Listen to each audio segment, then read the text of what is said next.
propaganda haiwezi kusaidia. Tafadhali ingia kwa wananchi, uwaitishe kura. Ukiraitisha kura vile saa hii inafanya, niko na hawa wananchi, na wananchi nimemuomba Hamisi mkuje mnichague gavana. Mtanichagua? Haya. Kuja kwa ground. Kuja uombe kura kama wanena wajangu. Waja kutoa uongo, waja kutoa propaganda, haisaidii. Na kama unataka kunegotiate na wanena wajangu, utakuja nikufanya interview na nikupatia ile kitu itapatikana. Safari hii tafadhali tusidanganywe.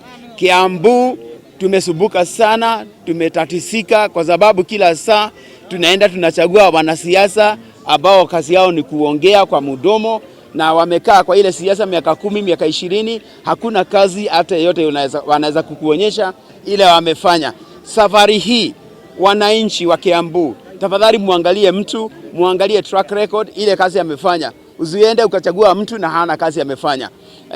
Wakati huu ama safari hii tunataka kuangalia mtu kama anaweza kufanya ile kazi. Tunataka kuangalia uaminifu wa yule mtu. Tunataka kuangalia kama huyu mtu anaweza fanya kazi na wengine, na wanaenda wa Jango akona uaminifu na amejitolea kuwa anaungana na wananchi wa Kiambu. Tujenge Kiambu, tuibadilishe, ikuwe na maji, barabara, hawa vijana wapate riziki, wapate kazi ya kufanya. Hiyo ndio wanaenda wa Jango amejitolea. Pale Thika tumejenga mashule, tumejenga mabarabara, tumeweka maji, tumeweka stima za barabara. Hayo maneno yote na mengi ndio nataka kufanya hapa Kiambu, ukinipatia kura yako kama gavana wako wa Kiambu.